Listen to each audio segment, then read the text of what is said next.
What's the temperature like today? The high for today will be 90 degrees.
I'm trying to do is keep it as square as possible. Now it's a little hard to do with like these oddly shaped rocks, and the stone is anywhere from 1 inch to 2 inches thick.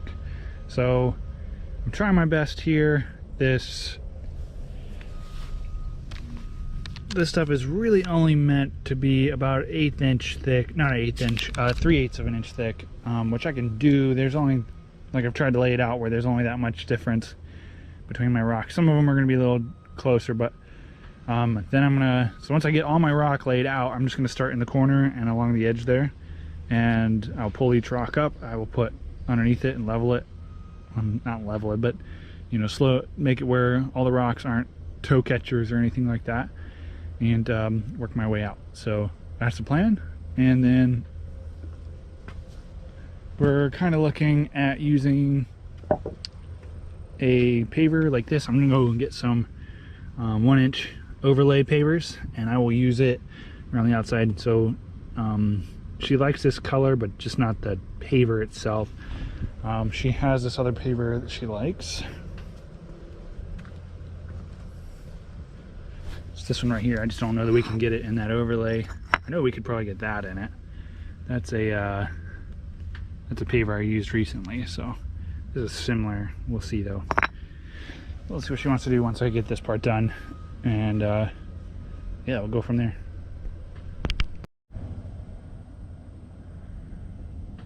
One other thing real quick, I've had a few people ask me why I sold my mini skid loader. I just sold it maybe 2 weeks ago, 3 weeks ago.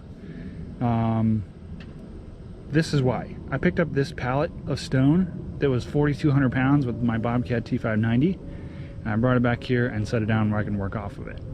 And the benefit of having a full-size skid is you can do that. That mini skid, we would have had, you could only carry, we would have to make 4 trips for that, 1,000 pounds per trip. So that's why I bought a mini skid.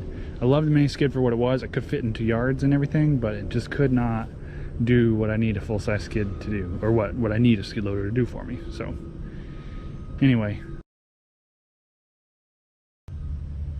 all right, so under this overlay I have GeoGrid placed in here, so I'm going to put my 3/8 of an inch of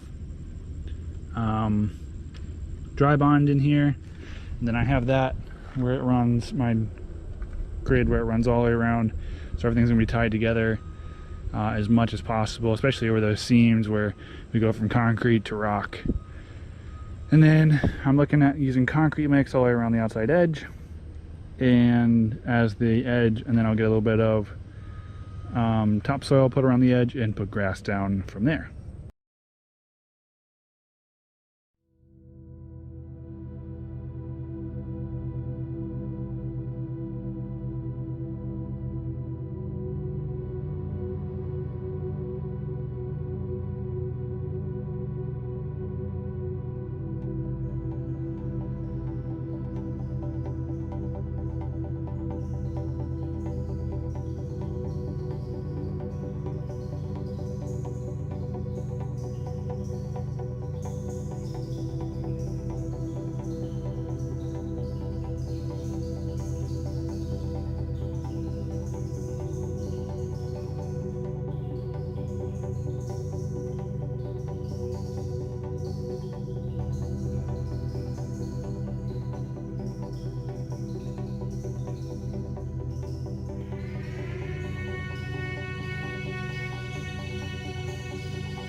All right, there's a lot of you guys are gonna be like, it's a small 12x16 patio, why aren't you done yet?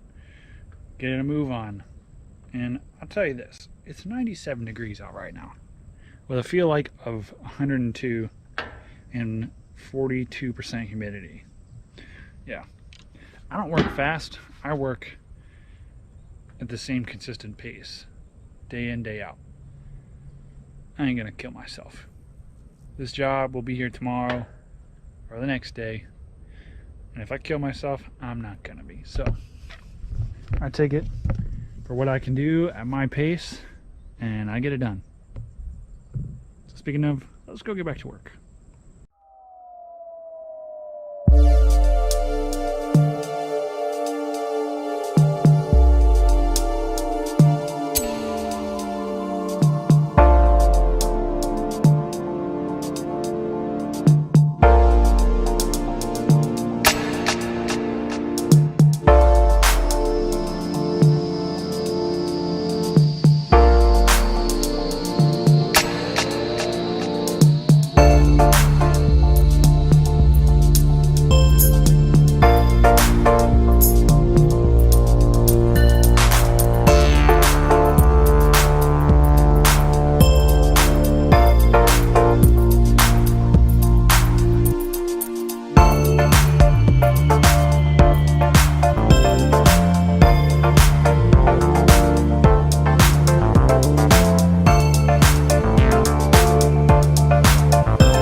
did talk to my supplier, I did talk to another YouTuber, and I read the directions on the back of that dry bond thing, and based off of all the information I gathered from across 3 different sources, it looked like I should be fine in using the product like I did. So pretty happy with that. I'm pretty happy with the way it turned out. The customer was happy with the way it turned out.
All right, so yesterday I stayed and I got all that cap ready. I've got some cuts to do on the cap way down there, but I got another row of block I got to put on here and a row of cap.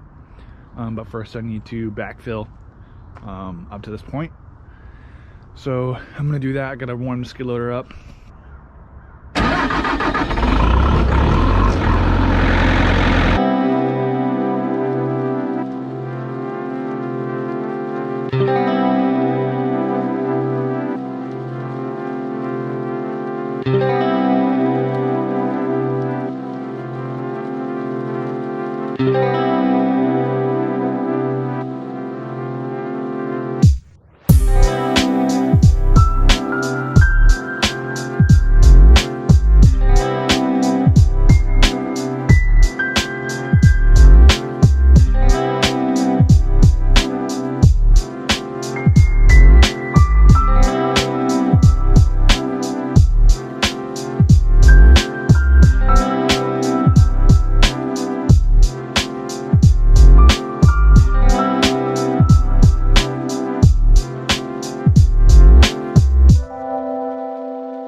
Check it out. I got that back filled, compacted, worked that for a while, got all my grid cut, and then what I've been working on for the last little bit is cutting my fabric here to go behind the block. So I'm gonna have, I have gravel all the way up to here, this edge, and then my last row block and cap is going to have dirt behind it. So I'm going to put dirt in here and then run my fabric right along the back of this right here. So this grid will be tied in with the dirt, but there'll be a layer of fabric right here on top, and it won't keep it from going through that gravel and through the face right there, but it will keep it from going straight through the face of that one set of blocks. So trying to eliminate that as much as possible, but still allow that water to come through the face.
I got this wall almost wrapped up. I'm just putting a little bit of fill on top of this, and I'm gonna put mulch and geomatting up the hill here.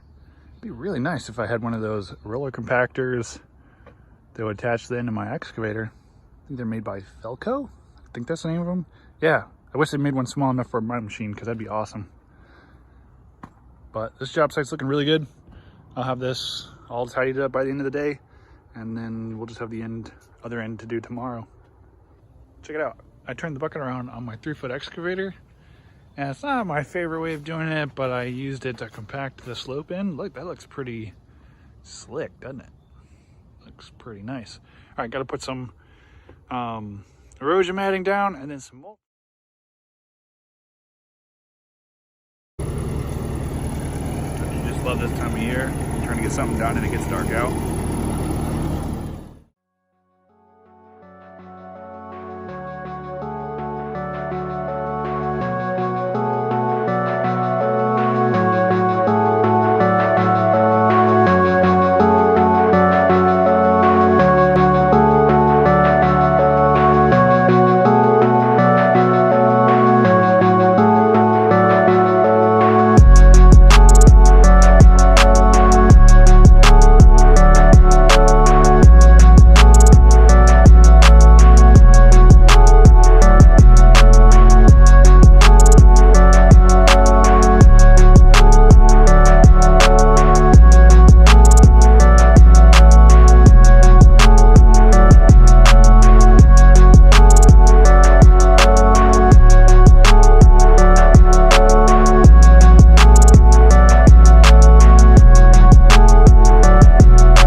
You guys want to see this finished project?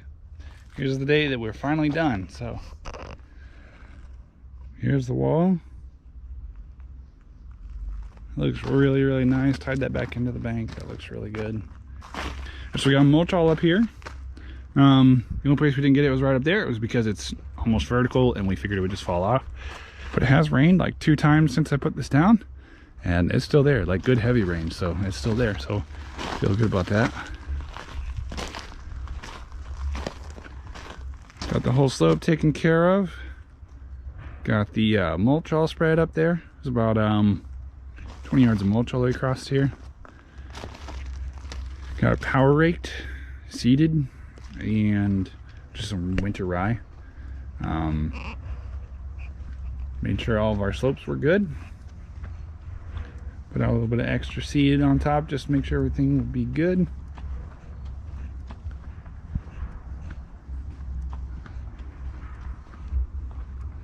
Tied this wall back in down here at the end. Super clean, super nice.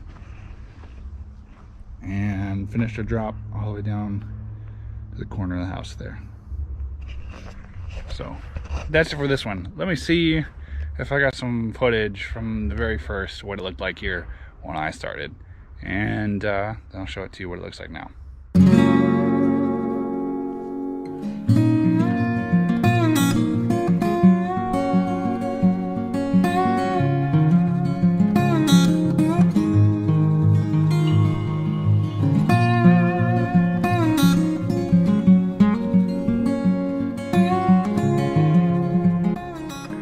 Pretty spectacular finish, huh? Well, as always, good customers, good jobs. It's kind of sad to leave a job site, but we're off to the next one. Go do some more work. So I'll catch you guys there.